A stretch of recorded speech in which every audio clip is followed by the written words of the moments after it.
네, 2024년의 마지막 예배를 제가 장식하게 되었습니다. 지금 굉장히 긴장이 되는데요. 너무 오랜만이기도 하고 저 앞에 저희 학교 후배님이 와 계셔서 괜히 긴장이 되네요. 네, 물론 우리가 송년 예배가 남았지만 주일로서 드리는 마지막 예배니까 우리 서로 옆에 있는 사람한테 수고했다고 한마디씩 해줄까요? 2024년 진짜 고생 많았다. 너무 수고했다. 이렇게 인사해 주셨으면 좋겠습니다. 여러분 정말 수고 많으셨어요. 여러분과 함께 삼위 하나님을 예배하고 한 공동체로 지어져감이 저에게는 주께서 주신 큰 행복이자 위로였습니다. 여러분에게 올 한 해는 어떠셨는지 너무 궁금해요. 저는 이번 한 해는 정말 춥고 정말 힘들었던 것 같아요. 사실 제가 맨날 이제 친한 사람들한테는 힘들다고 징징대거든요. 근데 이제 힘들다고 말을 하면서도 항상 그 안에서 하나님께서 견뎌낼 힘도 주시고 기쁨도 주셨기 때문에 걸을 수 있었던 것 같아요. 그런데 올 한 해는 유독 걸을 힘조차 없다. 너무 힘들다라는 생각이 많이 들었어요. 우리 공동체 안에서 결혼이라는 큰 잔치들도 있었지만 우리는 올해 초에 사랑하는 친구를 먼저 하늘나라로 보냈어야 했고요. 또 유난히 조부모님과 그리고 부모님들의 장례도 정말 많았습니다. 그리고 그리스도를 나의 구원자요 주인이라고 고백하는 시간들도 있었지만 또 동시에 다른 사람들 떠나보내야 하는 시간들도 있었어요. 저는 개인적으로 1학기 때 이제 학업을 하다가 휴학을 했어요. 사실 제가 별로 막 후회를 하는 성격은 아닌데요. 이제 휴학을 하면서 조금 후회를 많이 했습니다. 그때 이제 고민을 엄청 하면서 윤정 성도님이랑 그 생선구이를 먹고 있었는데 성도님께서 절대 휴학하지 마. 너 휴학하면 다시 못 돌아가. 기회는 다시 돌아오지 않아. 이러셨었거든요. 근데 휴학하자마자 정말 그 기회가 사라져 버리더라고요. 너무 바빴어요. 그래서 성도님 말씀 들을 걸 하면서 후회를 하긴 했는데요. 하지만 그때 제가 휴학을 하지 않았으면 만나지 못했을 수많은 사람들이 있었어요. 휴학을 하지 않았으면 저희가 그만큼의 새 가족들을 더 만나지 못했을 거고 시간을 잘 보내지 못했을 것 같다라는 생각이 많이 들더라고요. 결국 하나님께서는 제가 후회한다는 선택마저도 선하게 이끄신다는 사실을 발견하는 경험하는 시간이 되었습니다. 물론 여전히 복학하고 싶은 마음은 크고 기회가 온다면 다시는 놓치지 않겠다는 생각도 갖고 있어요. 그런데 이 2024년에 항상 매 순간 하나님이라는 분이 나를 돕고 있구나라는 생각을 한 건 아니었습니다. 제가 사실 올해 제대로 직면하게 된 건 잔인한 현실이었어요. 제가 입버릇처럼 하던 말이 2024년 진짜 언제 끝나 였는데 왜 그랬냐면 하나님께서 제 기도에 너무 응답하시질 않는 거예요. 그리고 하나님의 일하심이 제가 생각하는 것보다 항상 늦게 도착하더라고요. 제가 계획했던 것, 제가 생각했던 것 단 하나도 제때에 이루어진 적이 없고 원했던 대로 이루어진 적이 하나도 없어요. 그리고 제 어리석음과 부족함으로 인해서 관계에서 마찰을 경험하기도 했고 사랑하는 사람들이 아프고 힘들어하는 모습을 보면서 저 역시 자주 무너지곤 했습니다. 우리 눈앞에 놓인 현실이 너무 잔인해 보였고 고통을 주는 듯 했어요. 그리고 오늘 아침에도 이제 설교를 준비하는데 그런 사건이 또 하나 일어났죠. 그래서 진짜 2024년 진짜 안 끝난다. 너무 힘들다. 하나님을 믿는 우리인데 더 힘을 내야 될 것만 같고 더 잘 되어야 될 것 같은데 그렇게 기도하고 있는데 하나도 그렇게 되질 않는 거예요. 그런데 이 현실 가운데에서도 우리가 무너지지 않게 도우시는 우리 등 뒤에서 우리를 뒷받침하고 계시는 하나님의 분명하신 손이 있었습니다. 우리가 지금 이 시간까지 울고 웃고 슬퍼하고 고통스러워하고 기뻐하면서도 살아낼 수 있었던 건 모두 하나님의 은혜였고 우리의 걸음이 지금 이 시간이 장소까지 올 수 있었던 건 하나님의 은혜였어요. 우리가 하나님의 은혜를 발견하기 위해서는요, 우리가 가진 우리의 것을 다 지워봐야 해요. 우리의 힘, 우리가 공들였던 노력들, 최선들을 다 지원해 봐야 합니다. 그래야 하나님의 은혜가 보여요.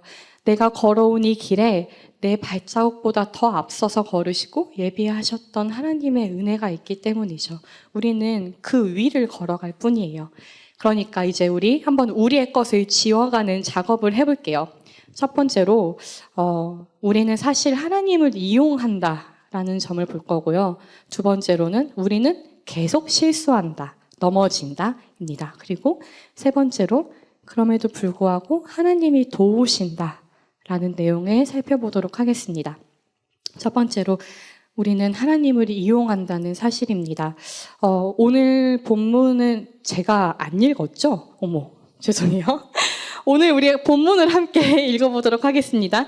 사무엘상 7장 12절에서 17절이에요. 죄송합니다. 사무엘상 7장 12절에서 17절입니다. 우리 한번 번갈아 가면서 읽어보도록 할게요. 제가 먼저 읽겠습니다. 사무엘이 돌을 취하여 미스바와 센 사이에 세워 이르되 여호와께서 여기까지 우리를 도우셨다 하고 그 이름을 에벤 에셀이라 하니라. 이에 블레셋 사람들이 굴복하여 다시는 이스라엘 지역 안에 들어오지 못하였으며 여호와의 손이 사무엘이 사는 날 동안에 블레셋 사람을 막으심에 블레셋 사람들이 이스라엘에게서 빼앗았던 성읍이 에그론부터 가드까지 이스라엘에게 회복되니 이스라엘이 그 사방 지역을 블레셋 사람들의 손에서 도로 찾았고 또 이스라엘과 아모리 사람 사이에 평화가 있었더라. 사무엘이 사는 날 동안에 이스라엘을 다스렸을 때 해마다 베델과 길갈과 미스바로 순회하여 그 모든 곳에서 이스라엘을 다스렸고 라마로 돌아왔으니 이는 거기에 자기 집이 있음이니라.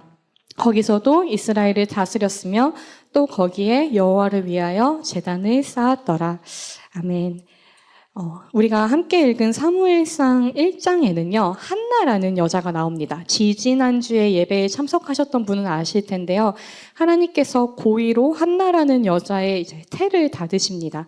그리고 한나가 하나님께 기도하게 함으로써 한나를 그 고난과 고통 속에서 성숙하게 하심으로써 한나에게 아이를 허락하시고 이 아이가 하나님께 바쳐져서 선지자로 자라게 됩니다. 이 아이의 이름은 바로 사무엘이에요. 사무엘은 점점 자랄수록 여호와와 사람들에게서 은총을 받았다고 해요. 그리고 이 하나님께서는 사무엘이 자람에 여호와께서 함께 계시다라고 사무엘상 3장까지 이렇게 말하고 있어요. 그런데 갑자기 사무엘상 4장에 들어와서 이스라엘과 블레셋 사람들의 전쟁 이야기가 시작됩니다. 그리고 이스라엘이 블레셋에서 지고 뿐만 아니라 이스라엘 군사 4,000명이 죽었다는 이야기로 이야기가 빵 하고 시작돼요. 그리고 이스라엘 백성들이 이렇게 이야기합니다. 사무엘상 4장 3절이에요. 제가 읽도록 하겠습니다. 백성이 진영으로 돌아오매 이스라엘 장로들이 이르되 여호와께서 어찌하여 우리에게 오늘 블레셋 사람들 앞에 패하게 하셨는고 여호와의 언약궤를 실로에서 우리에게로 가져다가 우리 중에 있게 하여 그것으로 우리를 우리 원수들의 손에서 구원하게 하자 하니. 이스라엘 백성들이 전쟁에서 지자 이 진 것의 책임을 하나님께로 돌려버려요. 하나님께서 왜 우리에게 지게 하셨는가라고 말이죠. 그리고 하나님께서 약속하신 그 법궤가 있는데요. 이 법궤를 전쟁통 안으로 끌고 들어오자라고 합니다. 이 이스라엘 백성들이 말하는 하나님의 언약궤는 하나님의 임재를 상징하는 거예요. 여기서 교회를 다닌 지 얼마 안 되셨거나 아직 기독교 신앙을 받아들이지 않은 분들은 임재가 뭐냐 되게 용어가 난해하실 수 있어요. 이 임재는 한자어입니다. 가까이 계시다 또는 곁에 계시다 라는 뜻이에요. 그러니까 이 언약궤가 우리가 같이 있으면 하나님이 우리와 함께 계시다 라는 의미를 갖고 있다는 거죠. 그러니까 이스라엘 백성들은 그래 이 법궤만 있으면 하나님이 우리와 함께 하신다는 이 임재라는 법궤만 있으면 우리는 승리할 수 있어 라고 확신에 가득 찬 거죠. 이 거룩한 물건만 있으면 우리는 승리할 수 있다고요. 여러분, 이것이 인간이 가진 제가 가진 지독한 한계입니다. 이스라엘 사람들은요, 하나님의 법궤를 자신들의 목적을 위해서 이용하고자 한 것이었어요. 우리가 이 법궤만 있으면 하나님을 설득해서라도 우리를 돕게 만들 수 있다. 승리하게 할 수 있다라는 거죠. 이건 마치 미신과도 같습니다. 마술과도 같아요. 내가 하나님을 마음대로 조종하려는 거예요. 어떤 신을 설정해놓고 이 신을 내가 내 마음대로 조종하려고 하는 거죠.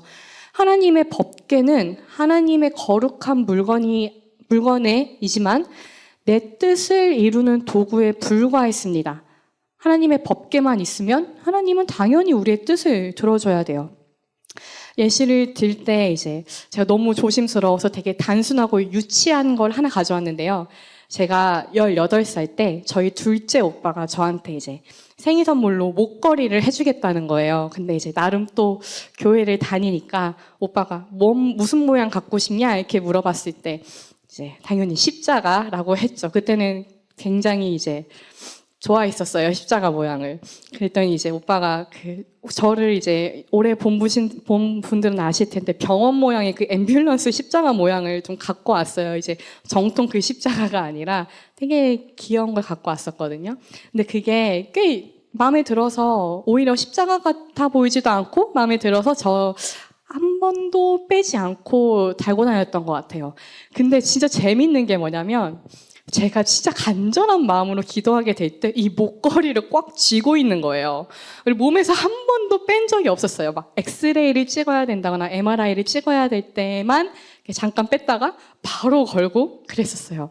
마치 이 목걸이가 나를 지켜주는 것 마냥 제가 항상 이걸 차고 되게 신령한 힘이 깃든 것 마냥 의미를 부여하는 거예요. 이게 참 사람이 가진 한계인 것 같아요. 계속 우리는 어떤 물건이나 특히 십자가가 가장 그러기 쉬운데요. 자꾸 의미를 부여하고 이걸 바라보면 나에게서 나쁜 일이 안 일어날 것 같고 왠지 이걸 붙잡고 기도하면 하나님이 나를 한 번 더 쳐다봐 주실 것 같은 그런 말도 안 되는 마음이 듭니다. 이건 되게 단순하고 유치한 예시예요. 물론 십자가 모양의 액세서리를 정죄하는 건 아니에요. 저는 선물해 주시면 언제나 하고 다닐 의향이 있습니다. 그런데 우리가 마음을 한번 들여다보자는 거예요. 우리가 하나님을 정말 미신의 대상처럼 여기진 않는지요. 나의 불확실한 현실을 좀 달래주기 위해서 복잡한 문제를 해결하기 위하고 나의 불안한 마음을 잠재우기 위해서 하나님을 믿는 것은 아닌지, 어떤 일이 발생했을 때 하나님 도와주세요. 하나님, 제가 하나님의 그 그늘 밑으로 피합니다. 라고 달려가는 게 아니라 하나님께서 주신 선물들 있잖아요. 예를 들어 친구나 신앙의 부모님이나 우리가 갖고 누리는 그런 하나님께서 주신 선물이라고 여겨지는 것들에 달려가지는 않는지요. 이거는 어떻게 보면 하나님을 하나님으로 믿고 하나님께 도움을 요청하기보다 하나님께서 주신 선물을 의지하며 내가 하나님께 이렇게 달려가서 어떻게 이렇게 저렇게 해보자 하면 하나님이 내 뜻을 들어줘야 된다라고 생각하진 않는지 우리 마음을 들여다보자는 겁니다. 사실 이 언약궤는 하나님께서 만들라고 명령하셨을 때 얘들아 너희 가운데 내가 항상 너희와 함께 할게. 그리고 이스라엘 가운데 내가 일할 거야. 이걸 기억하렴 이라고 기억하게 하는 물건으로 주신 것이었어요. 그러니까 이 언약궤가 결코 우리가 숭배하는 대상이 될 수 없었습니다. 하나님께서 그러라고 주신 게 아니에요.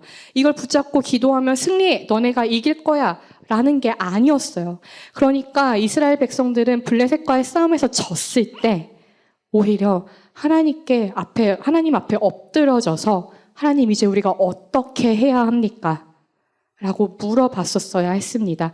이것이 하나님께서 우리에게 원하시는 인격적인 관계를 맺는 모습이에요. 이것이 하나님께서 우리에게 원하시는 바른 관계입니다. 그런데 이스라엘은 그렇게 하지 않았죠. 그래서 이스라엘은 계속 오랜 시간 동안 쌓아온 불순종으로 인해서 이 블레셋과의 전쟁에서 결국 참패하고 맙니다. 그런데 더 충격적인 건 이 하나님의 언약궤마저 블레셋한테 뺏기고 말아요. 이스라엘한테 준 건데 블레셋한테 빡 뺏기는 거예요. 근데 되게 블레셋 역시 내가 이 언약궤를 차지함으로써 이스라엘 신인 하나님을 사로잡았다고 생각합니다. 블레셋이고 이스라엘이고 하나님을 다 그냥 자신들의 목적으로 이용하려고만 하는 거예요. 내 손 안에 하나님이 있다고 말이죠. 블레셋이 이제 하나님의 언약궤를 빼앗자 되게 신기한 일들이 벌어지기 시작하는데요.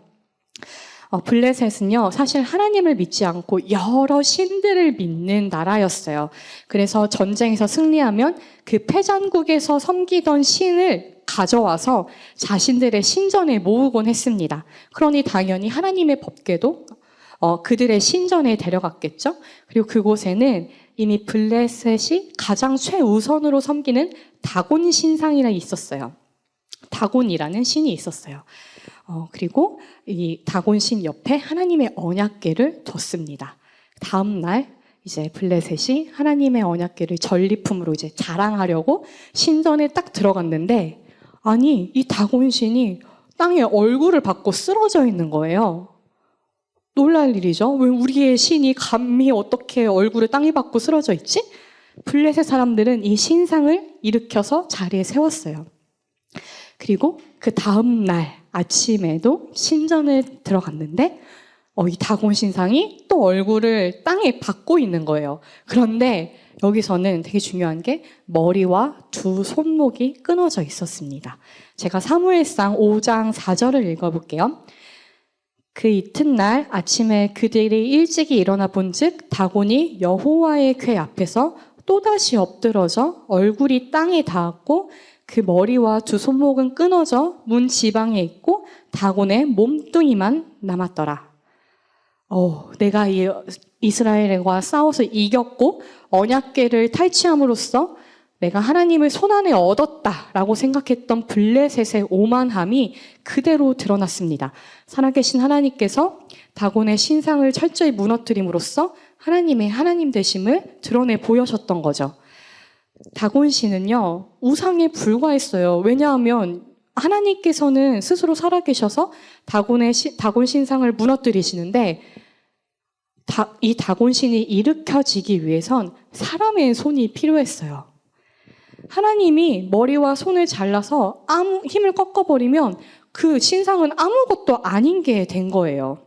게다가 여기서 그치지 않고 하나님은 이 지역에 재앙을 내려버리십니다. 그리고 블레셋 사람들이 바짝 이제 겁을 먹어서 안 되겠다, 다른 지역으로 옮기자, 이 하나님의 언약궤를 다른 지역으로 옮기자 해서 다른 지역으로 옮겼는데 거기서도 하나님께서 재앙을 내리셔서 블레셋 사람들을 죽게 만듭니다. 이스라엘은 전쟁에서 졌어요. 하나님의 언약궤도 잃어버렸어요. 그러나 하나님께서는요, 스스로 살아계셔서 보이지 않는 곳에서, 이스라엘이 보이지 않는 곳에서 그가 가는 곳마다 블레셋 사람들을 무찌르고 계셨고 전쟁을 승리로 이끌어가고 계셨습니다. 아무것도 보이지 않고 아무 일도 없는 것 같고 하나님의 언약궤마저 잃어버린 것 같은 이 현실 가운데서 하나님은요, 아무도 모르게 이스라엘을 돕고 계셨어요. 비록 이스라엘은 하나님을 이용하려고 하고 미신의 대상처럼 여겼지만 하나님은 자신의 백성들을 향해서 계속 싸우고 자신의 백성들을 위해서 계속해서 싸우고 있었습니다. 두 번째로 넘어가 볼게요. 두 번째, 그러나 또 같은 실수를 하다입니다. 블레셋 사람들은요, 이제 이 하나님의 법궤가 가는 곳마다 전염병이 일어나고 사람들이 죽으니까 이 하나님의 언약궤를 되게 골칫덩어리로 여기기 시작한 거예요. 그래서 어떻게 처리할지 고민을 하기 시작합니다. 주술사들을 막 불러서 이제 이야기를 해요. 그래서 생각해 놓은 게 새 수레를 하나 만들고 아직 멍에를 메어보지 못한 암소 2마리를 끌고 옵니다. 그런데 이 암소들은요, 새끼를 낳은 지 얼마 안 돼서 젖이 흐르는 어미소들이었어요. 우리가 이제 다큐 같은 것만 봐도 사실 그 동물들에게도 모성의 애가 있다는 걸 알 수 있잖아요. 그러니까 하물며 고양이들도 자기 새끼 고양이들한테 침입자가 발생하면 어미 고양이 그렇게 양펀치를 날리는데 어미 소가 어떻겠어요? 그러니까 계속 이제 젖을 먹어야 하는 송아지들을 뒤로 내버려 두고 이 블레셋 사람들이 어미 소를 끌고 와요. 그리고 멍에를 매게 하고 이 수레를 끌게 합니다. 그리고 이 블레셋 사람들이 이제 점을 쳐요. 만약에 이 어미소들이 끄는 수레가 이스라엘의 땅인 벳세메스라는 곳으로 바로 간다면 이스라엘의 하나님이 이 모든 재앙들을 일으켰던 것이다. 아니면 그렇지 않으면 우리가 당한 이 모든 재앙이 우연이다. 라고 이제 점을 치기 시작합니다. 그 온갖 일을 겪고서도 여전히 하나님이 아닌 우연에 이제 베팅을 걸기 시작하는 거예요.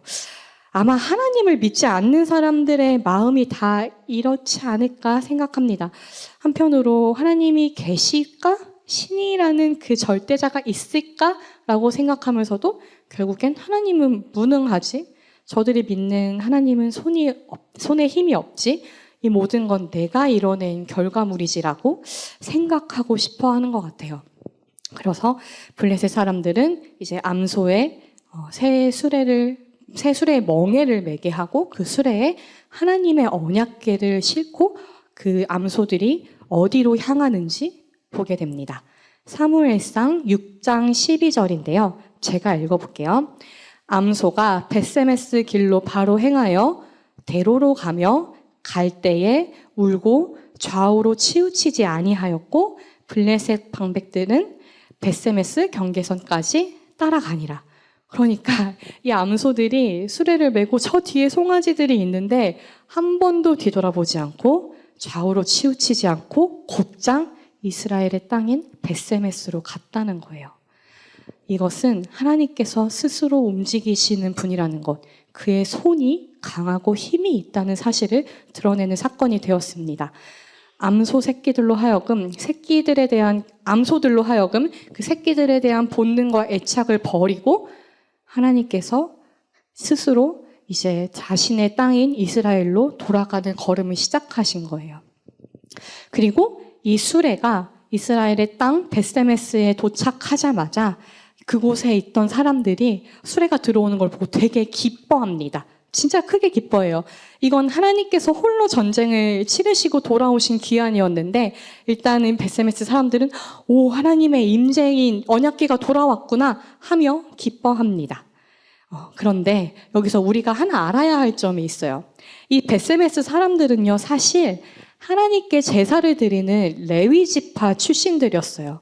그래서 이 언약궤가 단순히 하나님의 임재를 상징할 뿐만이 아니라 그 안에 뭐가 들었고 이게 어떻게 드려져야 되고 이런 상세한 것들을 다 알고 있었던 사람들이었거든요.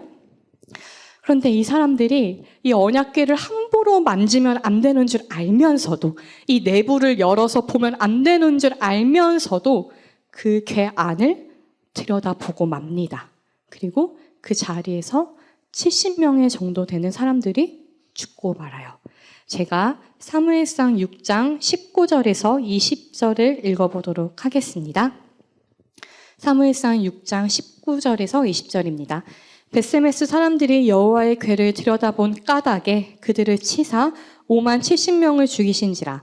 여호와께서 백성을 쳐서 크게 살육하셨으므로 백성이 슬피 울었더라. 벳세메스 사람들이 이 거룩하신 하나님 여호와 앞에 누가 능히 서리요? 그를 우리에게서 누구에게로 올라가시게 할까 하고, 블레셋 사람들이 전쟁에서 승리하려고 하나님의 궤를 자신들의 신전에 두고 전리품으로 여긴 것과 벳세메스 사람들이 하나님의 궤를 소중하게 다루지 않고 전시할 만한 어떤 신기한 물건, 오락거리처럼 여겼던 것이 결코 다르지 않았습니다. 결국 벳세메스 사람들마저도 하나님을 이용하려고만 한 거예요. 하나님께서 택하신 이스라엘이라 할지라도 하나님을 마치 이용하려고 하고 내 주머니 속에 넣고 조종하려고 한다면 하나님께서는 결코 그 죄를 좌시하지 않는다는 걸 보여준 사건이었습니다. 하나님은 거룩하신 하나님으로서 경배받아야 할 분이시며 우리에게서 영광을 취해야 하는 분이시지 우리에게 이용당할 분이 아니시라는 것, 결코 조종당할 분이 아니시라는 것을 알려준 사건이었어요. 이걸 제가 어떻게 좀 예시를 들어서 설명을 할까 하다가 예전에 김창옥 선생님의 강연이 하나 생각났습니다. 제가 풀 영상으로 본 건 아닌데 SNS에 자주 돌아다니더라고요. 제가 결혼을 해보지 않아서 잘 모르겠는데 부부가 있으면 이제 남편이 아내가 좋아하는 간식을 들고 퇴근해서 이제 집에 온다고 예상을 해볼게요. 예시를 들어볼게요. 근데 이때 아내의 반응이 되게 중요하다는 거예요. 앞에서 막 칭찬하기보다 이제 남편이 이렇게 먹어라 하고 이렇게 주고 가면 아내가 꼭 그 남편의 뒤에서 남편 옷 갈아입거나 이제 씻고 있을 때 다 들리게끔 어머 이거 내가 먹고 싶었던 건데 어떻게 알았대? 라고 해야 된대요. 그러니까 꼭 뒤에서 해야 된다고 하더라고요. 혹시 이유 알고 계신가요? 저 신혼부부님? 성령 오빠? 이유를 알고 계신가요? 왜 꼭 뒤에서 칭찬을 해줘야 되는지? 아무튼 제가 이걸 보면서 나중에 꼭 써먹어야지라고 생각을 했습니다. 그런데 이제 만약에 남편이 제가 이제 제 미래의 남편이 제가 좋아하는 걸 사왔는데 제가 이 음식에만 관심을 갖고 저를 향한 남편의 애정이나 수고에 전혀 신경을 쓰지 않는다면 그 사람의 마음이 어떨까요? 물론 제가 좋아하는 모습만 보고도 그 마음이 배부른 사람이라면 참 좋겠지만 우리가 늘 그렇게 완벽하진 않잖아요.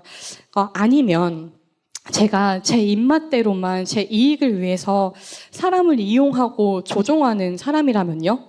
제가 여러분을 이렇게 1대1로 만나고 관계를 맺는데 제가 여러분에게서 이제 여러분의 시간과 노력과 물질을 이용하려고 여러분과 자꾸 교제를 하는 거예요. 그럼 여러분 마음이 어떠실 것 같아요? 진짜 너무 실망하고 너무 싫겠죠. 뭐 저런 전도사가 다 있어. 라고 이제 생각하실 것 같아요.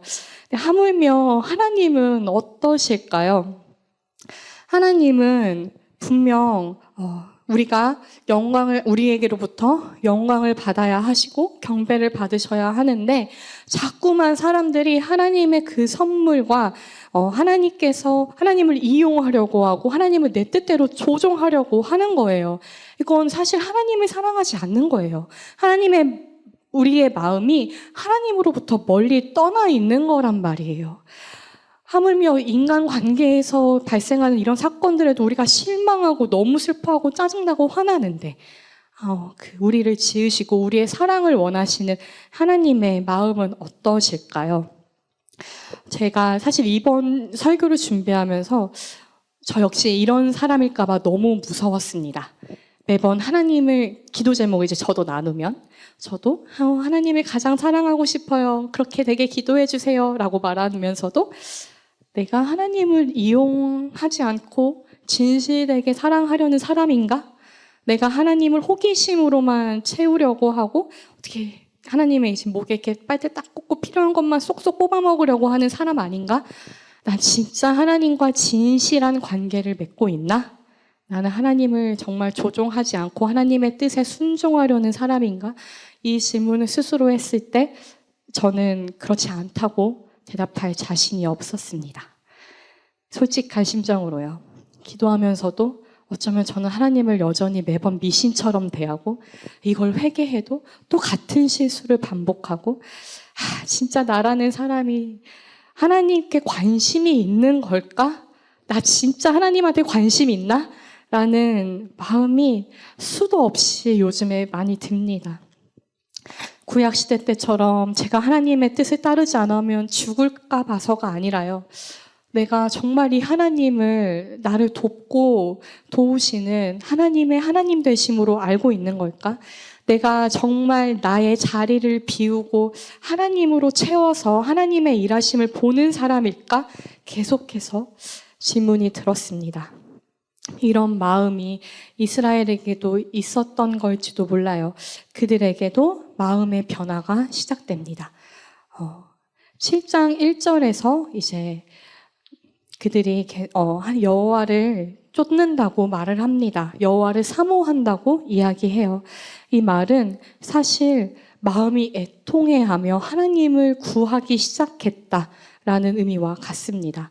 그리고 이제 사무엘이 등장합니다. 갑자기 또 등장해요. 이제 이 사무엘은 이스라엘의 마음이 여호와를 향하여 사모하는 것을 알게 되었어요. 그리고 이제 7장 3절에서 이렇게 이야기합니다. 너희 마음을 여호와께로 향하여 그만을 섬기라. 그리하면 너희를 블레셋 사람의 손에서 건져내시리라. 아마도 블레셋 사람들이 이스라엘을 다시 침공하기 시작했던 것 같아요. 그러자 이스라엘 사람들이 마음이 다시 애통해하며 두려워하며 하나님을 부르기 시작한 거예요. 그래서 사무엘이 여러분 이제 종교적인 그 모든 행위, 미신적인 행위에서 돌이켜 하나님께 나아가세요. 여러분의 마음을 하나님께로 돌이키세요. 라고 말을 한 것이죠. 이 말은 즉 회개하세요. 여러분 회개하라. 모두 회개하라. 라는 말과 같습니다. 너희 안에 있는 온갖 우상들을 제거하고 하나님만을 섬기라고 말이죠. 특히 그 7장 3절의 앞절을 보면요. 이스라엘 사람들에게 이렇게 말을 해요. 바알과 아스다롯을 제거하라고요. 그러니까 이 말은 이스라엘 사람들이 하나님을 섬긴다고 말하면서 그 마음에 바알이라는 우상신과 아스다롯이라는 우상신을 섬겼다는 거예요. 근데 이 우상신들이 되게 끔찍한 게, 이 신들을 섬길 때, 그러니까 예배할 때는 신전에 거하는 창기들과 성관계를 맺습니다. 그리고 이러한 성행위를 통해서 신들을 매수한다고 생각해요. 그리고 자신들이 원하는 방향으로 이 신들을 이용하고 내 뜻을 얻어낸다라는 의미로 이제 계속 우상신들을 섬겼던 거예요. 결국 나로 향하는 주도권 싸움이에요. 이스라엘 사람들이 여호와 하나님 섬기지 않고 우상신들을 섬기면서 나의 행위로 내가 신들을 조종해서 내가 원하는 결과를 만들어내려고 계속 그런 불법적인 하나님 앞에서 불순종하는 일들을 벌였던 겁니다. 그러니까 사무엘이 여러분 그러한 삶의 방식을 이제 벗어버리세요. 내가 원하는 나의 행위로 무언가 얻어내려고 하는 그런 그 결과를 원하는 행위들을 이제 벗어버리고 여러분의 마음을 하나님께 온전히 드리세요.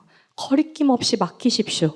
여러분의 삶과 그 승리를, 인생을, 모든 것을 하나님께 맡기라고 말하는 것입니다.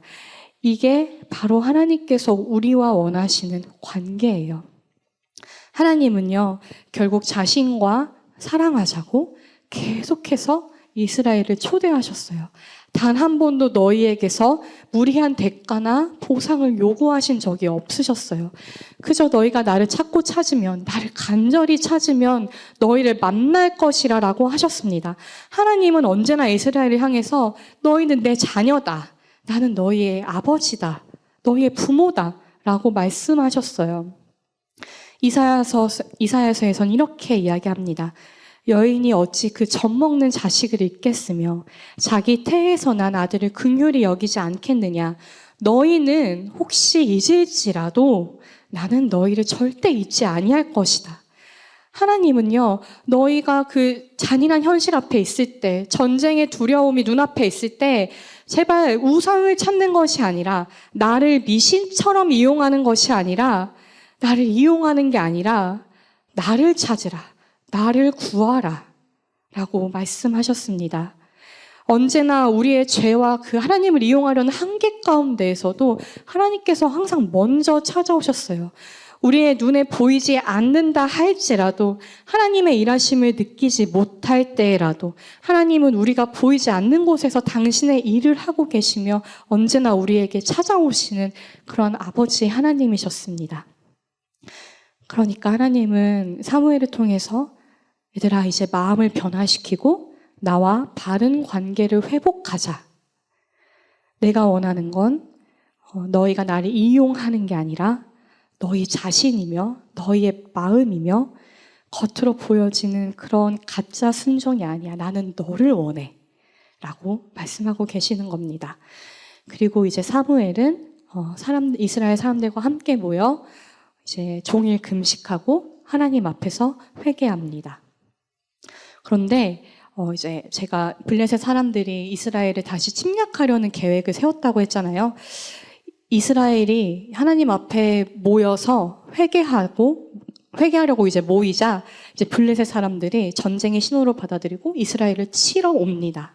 그리고 이스라엘 사람들은 이제 사무엘을 붙잡고 이야기해요. 이제 하나님께 우리를 위하여 기도하라고. 그리고 사무엘은 이스라엘의 백성들의 말을 듣고 하나님께 제사를 드림으로 이 전쟁을 하나님께 맡깁니다. 하나님께서 싸워주시기를 맡겨요. 하나님을 신뢰하며 하나님의 은혜를 간절히 구합니다. 그러자 이제 하나님께서 나타나세요. 사무엘상 7장에서 10절입니다. 우리 함께 7장 10절인데요. 같이 읽어봤으면 좋겠습니다. 사무엘상 7장 10절이에요. 시작. 사무엘이 번제를 드릴 때에 블레셋 사람이 이스라엘과 싸우려고 가까이 오매 그날에 여호와께서 블레셋 사람에게 큰 우레를 발하여 그들을 어지럽게 하시니 그들이 이스라엘 앞에 패한지라. 그 결과 하나님께서 나타나셔서 이제 직접 싸움에 개입하십니다. 큰 우레를 발하세요. 이스라엘 사람들이 그들이 전쟁에 직접 들어가서 싸워서 이기게 하신 게 아니라 하나님께서 직접 개입하십니다. 큰 우레를 발함으로써요. 그래서 블레셋은 이제 완전 지게 되죠. 그리고 오늘 본문 이제 사무엘이 한 돌을 취합니다. 그리고 이 돌을 세워서 이제 이렇게 이야기해요. 여호와께서 여기까지 우리를 도우셨다. 그 이름을 에벤에셀이라 하니라. 사무엘이 돌을 세우며 하나님이 여기까지 우리를 도우셨다라고 말합니다. 여기서 여기까지는 장소적으로 이제 여기를 의미할 수 있고요. 시간적으로도 지금 여기를 의미할 수 있습니다. 그러니까 이 이스라엘 백성들의 삶 가운데 하나님께서 직접 하나님의 손으로 이스라엘을 도우셨다라고 말하는 거죠. 그리고 이 하나님은 지금도 동일하셔서 지금 우리가 있는 이곳까지, 이 시간까지 우리를 도우십니다. 어떻게 알 수 있냐면요. 지금 우리는 이 성경이 쓰여지고 수천 년의 역사 속에서 살아가지만 그 역사 속으로 친히 들어오신 진짜 하나님이 계시기 때문이에요. 그 하나님은 사실은 참된 복의 근원이셨어요. 우리에게 복을 주시는 분이셨는데 그 하나님께서, 복의 근원이신 하나님께서 직접 이 땅에 오시고 우리와 함께 걸음을 걸으시고 계십니다. 그런데 이 하나님은 우리를 죄와 죽음에서 건지실 뿐만이 아니라 우리의 삶 속에서 정말 우리를 도우시고 돌보시고 우리의 삶 가운데 개입하셔서 일하고 계세요. 우리 찬송가 중에 복의 근원 강림하사라는 찬송가가 있는데요. 원 가사는 이렇습니다. 제가 한번 읽어볼게요. 여기에 나의 에벤에셀을 세웁니다. 주님의 도움으로 여기까지 왔습니다. 당신의 기쁘신 뜻대로 안전하게 본향에 이르기를 원합니다. 하나님의 품을 떠나 방황하는 나그네였을 때 예수님이 나를 찾으셨습니다. 그분은 위험에서 나를 구원하시려고 자신의 보혈을 흘리셨습니다. 우리의 이 현실은 너무 잔혹하고 잔인하고요. 때로는 큰 기쁨을 주기도 하지만 우리에게 두려움을 안겨주기도 합니다. 그러한 우리를 위해서 같이 걸어가시기 위해서 말씀으로 함께 하시며 우리와 같이 걸어가시기 위해서 예수 그리스도께서 이 땅에 오셨습니다. 오늘 설교를 준비하며 사실 마음이 많이 무거웠는데요. 아까도 말씀드렸지만 오전에 이제 나라의 큰 상실을 겪었기 때문이에요. 제가 올 한 해는 정말 잔인한 현실을 마주했다고 했는데 진짜 이 12월의 끝자락에서 잔인한 현실이 다시 한번 일어났습니다. 제가 사실 결론부로 그래서 책의 인용구를 준비했는데요. 제럴드 시처의 하나님 앞에서 울다라는 책입니다. 제가 한번 읽어볼게요. 좀 길지만 들어주세요. 제럴드 시처 목사님에 대해서 짧게 설명을 하자면 이제 미국에 계시는 목사님이신데 원주민 사역을 이제 나가셨어요. 원주민 부족 사역을 나가셨다가 돌아오시는 길에 북편에서 오던 그 원주민 차에 치여서 사랑하는 아내와 어머니와 딸을 잃습니다. 한 순식간에 잃어요. 그리고 이제 본인은 살아남고 남은 자녀 3명과 함께 삶을 살아갑니다. 그 고통을 마주하고 씨름하며 쓴 책이 하나님 앞에서 울다라는 책이에요. 그러니까 이 목사님도, 이 교수님도 엄청나게 큰 상실을 마주한 거죠. 그것도 하나님의 일을 하고 돌아오는 가운데. 책에서는 이렇게 이야기해요. 상실 앞에서 우리는 하나님이라는 존재의 의문을 갖게 된다. 고통은 우리가 보지 못하게 하나님을 꽁꽁 감추고 고통 한가운데에도 하나님이 계신다는 걸 믿기 어렵게 만든다. 우리는 고통 중에 하나님을 부인하고 싶은 유혹을 받는데 그럼에도 몇 가지 이유로 그런 유혹을 행동으로 옮기지 못하고 머뭇거린다. 그리고 우리는 사색하고 기도한다. 우리는 하나님을 향해 나아갔다가 다시 멀어진다. 우리 심령은 하나님을 믿을 것인지를 놓고 씨름한다. 그리고 마침내 하나님을 선택한다. 그 선택의 과정 속에서 우리는 그분이 이미 우리를 선택하셨고 우리를 당신께로 이끄셨다는 사실을 알게 된다.